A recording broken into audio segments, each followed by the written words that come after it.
Seguimos conversando en este bloque con el analista internacional Alejandro Larunagaray, me cuesta tu apellido, Alejandro, sobre este reacomodo global al que ha llegado Donald Trump desde que asumió la presidencia de Estados Unidos. Está en todas partes. Vimos que Marco Rubio, y lo veníamos hablando, está en Israel. También vemos las sanciones que ha impuesto a Rusia para presionar, para acabar con este conflicto con Ucrania, que de eso podemos hablar más adelante si nos queda tiempo, pero hoy se plantó duro y firme en una rueda de prensa Donald Trump nuevamente a decir que está dispuesto a acabar con los cárteles de la droga, con respecto a Venezuela, con respecto a Colombia, y que ya la fase por agua él la daba como cumplida y venía, y que pronto iba a ir por la fase por tierra. ¿Cómo lo ves, Alejandro?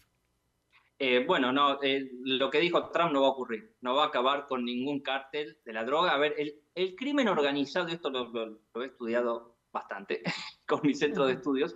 Entonces, como dicen por ahí, eh, ¿están vendiendo bombas de humo? en parte sí, o por ahí lo dice con una verdadera intención, pero no creo en realidad.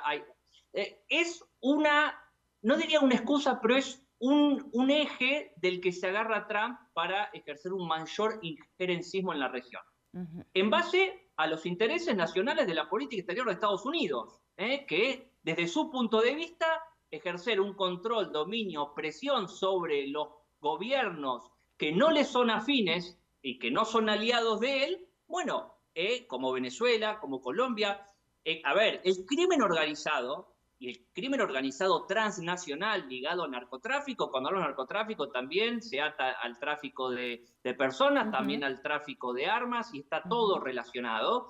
Eso es un negocio enorme que atraviesa no solo los países de la región, y ahora se está expandiendo mayormente hacia Sudamérica también, y hemos tenido casos aquí en Argentina que han explotado hace poco tiempo, sino que está también anidado y enlazado con la economía norteamericana. Y dentro de los Estados Unidos, pensemos que en la frontera, sea de México, Venezuela, Colombia y Ecuador, ¿por qué no habla de Ecuador? Trump, bueno, porque es un país aliado. ¿Por qué no habla de El Salvador? Bueno, porque es un país aliado. Es una razón, casi una excusa, aunque el problema es real, la amenaza es real, es una excusa para ir contra gobiernos que no son afines. Pero el negocio, y esto es polémico, pero es así, está aprobado, publicado por informes norteamericanos, ¿no? El negocio dentro de los Estados Unidos de narcotráfico cuadruplica el valor de lo que hacen los cárteles. Es Cuando tú decir, por dices que la ejemplo, amenaza es real, entonces, ¿qué realmente podría hacer Donald Trump? Porque tampoco creo que haga ese despliegue de buques y ese gasto a la nación para que eso quede allí. ¿Cuál es el propósito no. entonces? A ver, él quiere dar un golpe de efecto, quiere amenazar y quiere someter a esos países para debilitar, vuelvo, ¿no? La influencia de Rusia, la influencia de China. Si pudiera lograr un cambio de régimen en Venezuela, lo haría. Si pudiera lograr un cambio de régimen en Colombia, lo haría.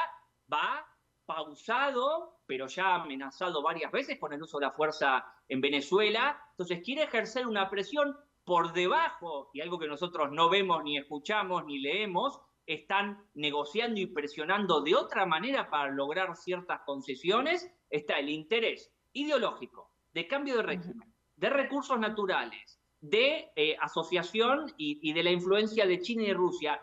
Todo conflicto y todas tensiones son multicausales y se persiguen diversos objetivos.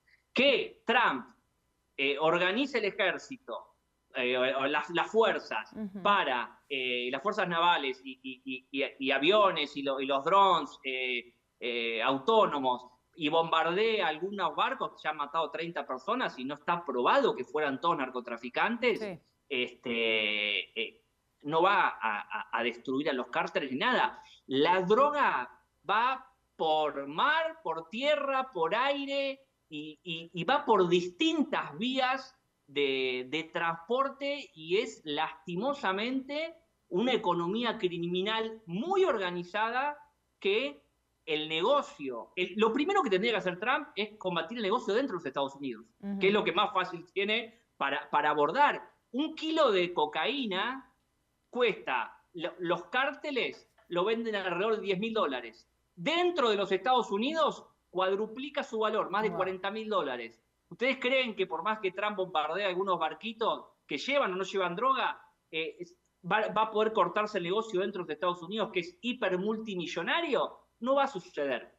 No va a suceder, porque el crimen organizado se adapta, se organiza. Acá lo que tendría que hacer es, primero, combatir la economía del narcotráfico, además de los narcotraficantes dentro de los Estados Unidos, y cooperar u organizar con los países, en vez de amenazarlos, organizar con los países acciones conjuntas y una lucha verdaderamente conjunta. Pero lo cierto es que se ha expandido tanto este crimen organizado que es realmente muy difícil. ¿Se puede disuadir algún tipo de nivel de tráfico? Se puede, se decomisan cientos, ¿no?, de toneladas contabilizadas en los últimos años, pero bueno, hay organizaciones que conocen mucho más que vos, que yo, que nosotros, y el mismo Trump, de cómo funciona esto, porque durante la Guerra Fría ha habido una cierta permisión, como la CIA o la DEA, hay también informes de eso, y hay mucho más